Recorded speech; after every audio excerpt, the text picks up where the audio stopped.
So I'd like you please to help me to welcome Georgia and Silva, and I'm not going to talk about their background because they introduced themselves briefly. They're going to share with us the art of co-creationship, adventure in love, purpose and life. New paradigms in love, purpose and life is what they're busy working on. They've been incredibly busy. They've written 3 books in 3 months together. I'd love to hear more about that. Please welcome, with the art of co-creationship, Silva and Georgia.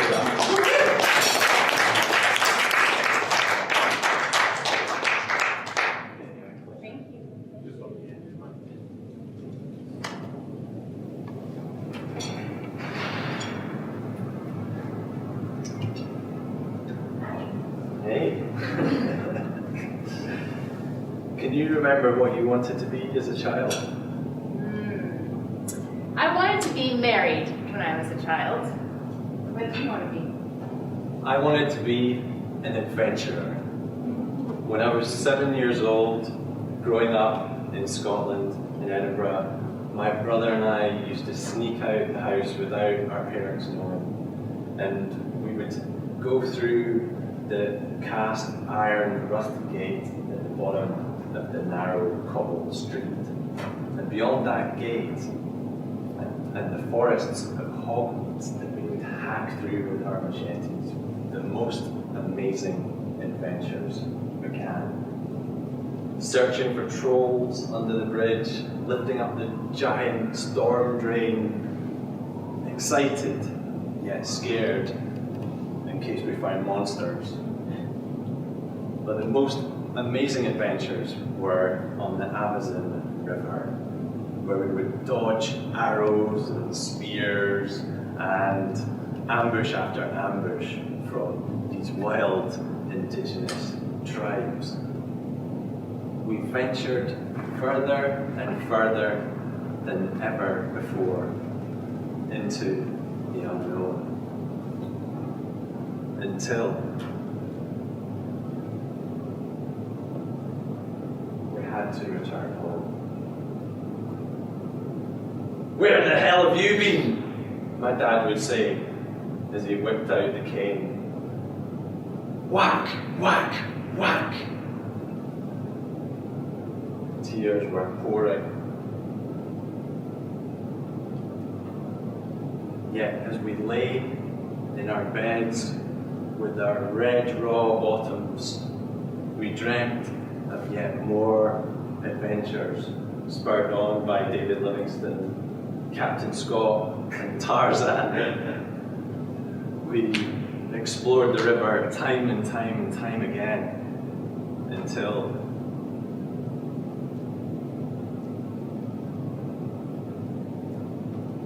by this time I defiantly bent over as soon as I got into the house, whipped my trousers down and waited for the whack, whack, whack.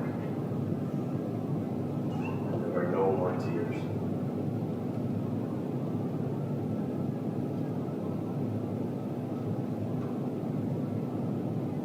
A ship is safest in the harbor. But that's not why ships were built. That's John Sedge, a very famous poet. I believe we were all adventurers at some point in our life. Small and excited, eager.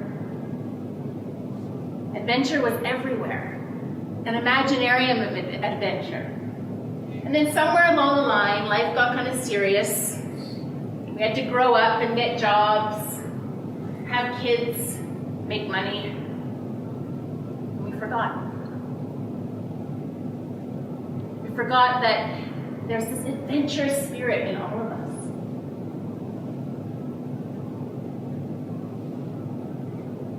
So what happened to the adventure, darling?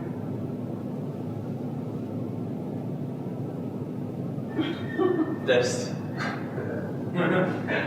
3 decades later, 2 burnouts, a hell of a lot of pain, stress, and suffering, until I was actually reminded. My heart spoke, and it said, give up this life as a property developer and real estate, and go travel the world, go on an amazing adventure, and write about your experiences, which started in Kenya and Morocco and India, where I found myself on Christmas Day sitting on a surfboard in the Indian Ocean, dressed as Sid Vicious from the Sex Pistols. Yet the most amazing adventure of all continues to be this amazing woman right here. That's me. That's me. Yeah. Yeah. Co-creationship is an adventure. So what the heck is co-creationship? Is it this funny word that we've just invented? Yes, partially. Actually, a client of ours invented it, and we loved it, we grabbed onto it. But what makes it different than marriage or dating or relationship? What's the subtle nuances of this paradigm that we've created, and why is it so valuable in this time in our life today? It is the adventure of purpose, of love, and of life, and of those three things combined. We share 3 horizons of focus with our clients. The first one is, of course, love. Love is the main horizon of focus. Remember I said I wanted to be married? When I was 8, my cousin Erica and I would dig through the costume box, and she would dress as the groom and I would dress as the bride with my friend Rosie's doily on my head. And we'd march up the stairs to the end and recite vows, and I remember feeling like this was it. Married. So important, so precious, so connected. And then flash forward to when I was 11 and I was on the beaches of Vancouver, building sandcastle bakery empires. I was the sandy pastry chef extraordinaire.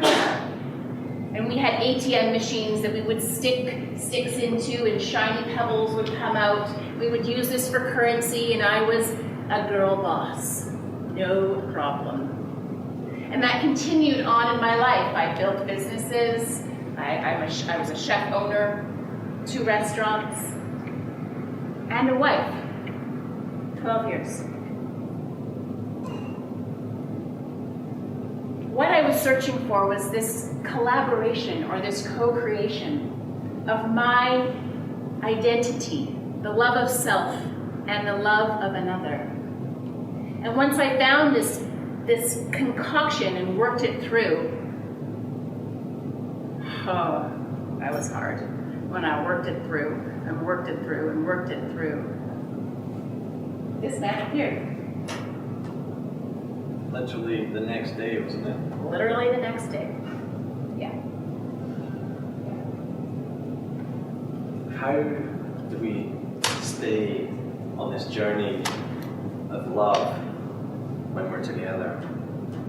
One of the tools that George and I have created is called the check-in. And it's to ensure that we stay up to date, because we're living in a fast-paced, crazy world right now, and she's not the same person she was yesterday, and I'm not the same person I was last week. So we take time to check in, to find out what's really alive, what each other are feeling, what thoughts we're having, what experiences we're having in our lives, so we don't grow apart. We really stay connected in this co-creationship. This process takes just 5 minutes a day, and everybody has time for it. You sit across from each other and you can set a timer, and then you share with your partner. This is what's alive for me right now, lover. And they just receive it, they just hear it, they just take it in, and then you switch roles. The best thing, guys, especially guys, there's no problems to solve. There's nothing to fix. Absolutely nothing to fix. All we need to do is actually listen and hear our beautiful co-creator and inevitably it just clears the air, they feel heard, and everything is solved without us doing anything. The next horizon of focus is something we call purpose. Purpose is not your mission. It's not your mission, vision, and values like in a company. It isn't that label that you label yourself like mother or vegan or dancer or race car driver. I don't know. It's none of those things though. What I do know is that purpose is something we discovered on this magnificent island of the Agamemnon Channel. Off the coast of Canada, in the middle of winter, where I've just arrived, pretty much like this. Yes, he didn't have shoes on. He showed up in Vancouver with no shoes. Because I like to be connected with the earth, so Georgia spontaneously books us onto this island where we are the only two inhabitants. Completely off grid, no Wi-Fi. Can you imagine? We had to get totally back to basics just for heat and for light, stoking the fire, and Georgia was cooking non-stop, and Naked swims in the frigid December water. yeah, challenging each other to swim further and further each day in the freezing cold Canadian water. And it was like a reset. It was like a pause, like Andrew mentioned. A pause to reflect and really come into our primal nature of who we are right now. So one night, while Silver was stoking the potbelly stove, and I had made this amazing bowl of soup out of nothing, which by the way is the best way to make soup out of nothing. We sat down next to the fire. Silver pulled out the color pens and the white paper and started to draw stuff on it.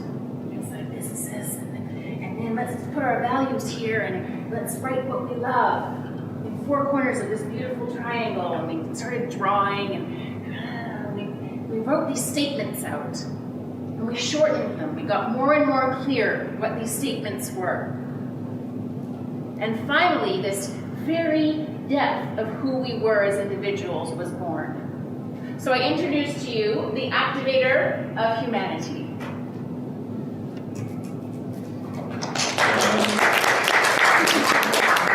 And the sacred mother of repair.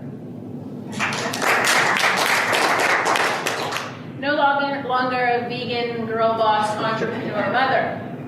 Instead, what I was here to do really expanded my being and how I wanted to show up and feel in this world every single day, and how I wanted to share with you every single day. Yeah. It was a really beautiful process because there was no more future projecting of who we thought we should be from our perceived experience of society and our upbringing and expectations and all these hidden agendas that were in our subconscious. We really tapped into who we are from this unique experience on this planet, which is completely individual to every single one of us in this room. Every single one of us has had a different experience. That is what makes us unique. So, how you find your purpose is dropping into your elemental nature of who you are right now. And the last horizon of focus that we share with our clients is life, of course. How do we weave in love and purpose into our life on a regular basis? And we have very unique threads of connection in our co-creationship. That's what co-creationship is. It's the unique expression between you and your current love dynamic. Perhaps it's your partner, perhaps it's your wife, perhaps it's someone you're dating and you're just cozying up to. But this is your unique expression and the opportunity to learn more about that. So how do we show up in life together? Well, the biggest and most common thread for us is service. And unconditional generosity. Because the fact is, when I find out who Georgia really is, the Sacred Mother of Repair, I was able to love and support and encourage her to show up in that every single day. And suddenly I was able to see how many things that she was doing and the ways that she was showing up that proved that she was already the Sacred Mother of Repair. And she does exactly the same for me, to help ensure that everything that I produce has an activating quality for humanity, to help raise the vibration, to create better humans. And together, we were able to join into one mission statement and meet in this higher point that we could get to on our own. This mission statement's really juicy. Which is liberating humanity from isolation to belonging. That's the name of our game. That's the element of service we want to bring to the world. It certainly is. Way to go, lover! I love it. That's what we're up to. It's a beautiful co-creation, just like every single one of us are in the room co-creating this energy tonight, which would not be the same if one of us wasn't here. When we drop into this level of awareness and give unconditionally from this place, from our hearts, then magic really can happen. And on my travels, I would experience these moments of unconditional generosity, mostly from the people who had the least. Visiting a Berber village on the coldest winter in 80 years, helping a very inspiring local man to deliver supplies to the local women and children who've been completely left behind by all the men